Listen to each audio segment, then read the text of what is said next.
Bukod po sa mga pisikal na pinsala, may iniiwan ding takot at pangamba ang mga sakuna. Nako, totoo yan, Mommy Deems. Kaya naman mahalaga rin ang tinatawag na psychological first aid para sa mga biktima. Tulad na lang na nangyaring magnitude 7.8 na lindol sa Mindanao.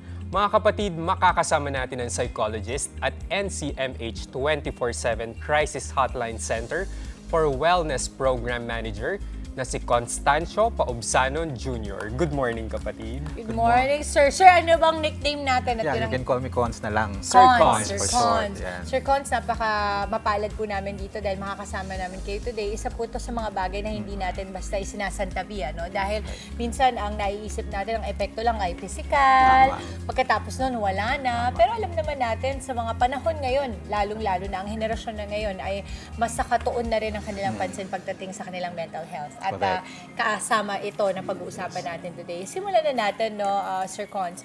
Ano ang psychological first aid?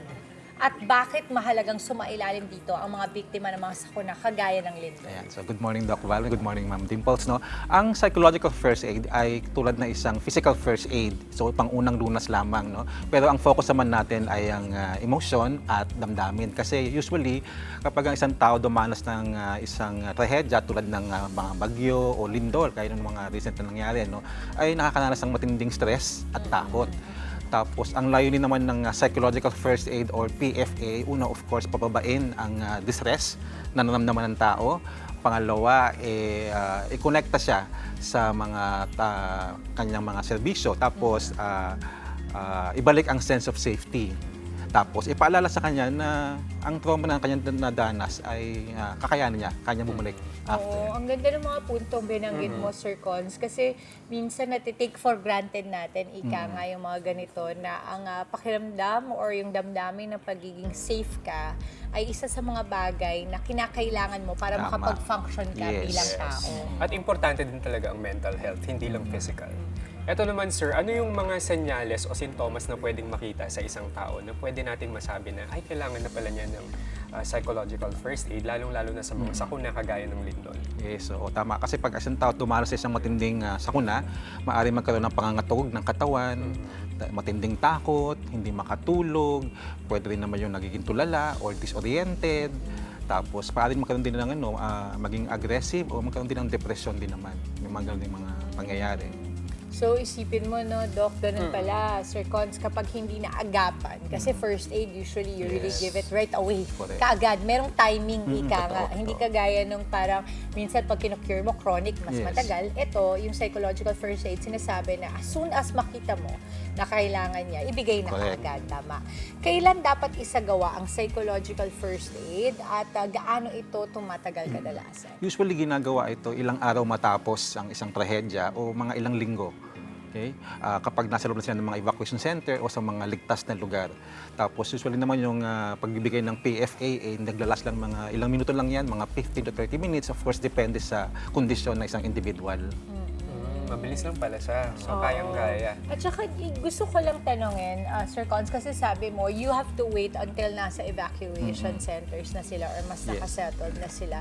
Bakit ganun ang importansya nun na nakasettle muna sila bago ibigay yung first aid? Hindi ba siya parang, lumindol, naiwan sila sa isang gusali, hindi ka agad doon ibibigay kung hindi tuwing nakasettled na. Ano yung Yes. importansya? Kailangan kasi maramdaman muna nila na nasa ligtas na lugar na Yun.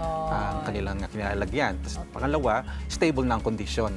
Para naman sa safety din nung nagbibigay nung psychological first Yun, aid. maganda. At iba pa ito sa stress debriefing, sir. Tama Yes, ba? magkaiba siya kasi ang stress debriefing ay structured eh. May sinusundan kang proseso. Mantalang ang psychological first aid is usually hinihintay lang natin magsalita ang isang individual kung kailan siya ready. Kasi kung hindi pa siya ready, hindi siya pipilitin magsalita. Agree. Oh, pero sir, ano yung mga senyales na dapat palang mas ituloy yung mas in-depth na medical attention? So for example, therapy Yeah. o kaya medication, yung mga pasyenteng sumailalim sa psychological first aid. Tama. So pag yung mga nabanggit ko kanina ng mga sintomas na nakikita no, sa isang taong dumalas ng trahedya, kapag yun ay tumagal na mga more than 3 to 4 weeks, ganun pa rin, no? Hindi pa rin makatulog, mayroon pa rin matinding takot, halos pili niya lagi siyang hihimatayin, hindi makahinga, nag-hyperventilate, or siguro nagkakaroon ng matinding kalungkutan, o kaya nagbabalak na magpakamatay. So kailangan na siyang i-refer sa isang mental health professional like yung mga psychologist, psychiatrist, or even yung mga ating mga doctor na malapit dun sa area. Oo. So, ibig sabihin, Sir Con, sinasabi natin na itong first aid na ito dapat sa pauna pa lang. Yes. Kumbaga, hindi ito yung right away parang psychologist or psychiatrist. Pauna Correct. ito. Yes. Oo. Kumbaga, sa mga medic, ito yung kaagad na Tama, nauna. tama. No? Sa mga nakakaramdam po ng distress or senyales ng depresyon, saan sila pwedeng humingi ng tulong, Sir Cons? Ang National Center for Mental Health ay meron kaming 24/7 crisis hotline. So bukas to sa lahat ng oras.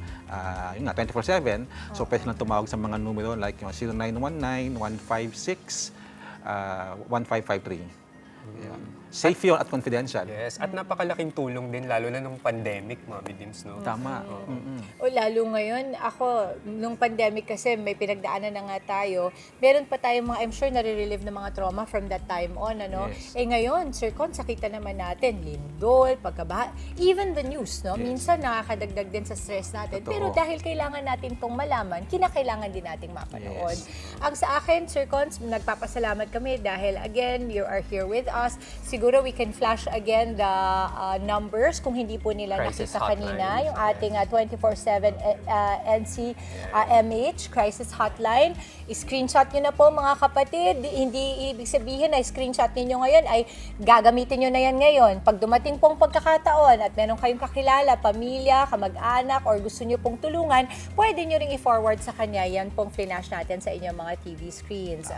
Sir Cons, maraming salamat. Constancio Paubsanon Jr. and of course, Dr. Richard Gadiel. Mga kapatid, Dimples Romana po, maging maalam at may pakialam sa mga napapanahong issue at headlines. Mag-follow na po at subscribe na sa social media pages ng News 5.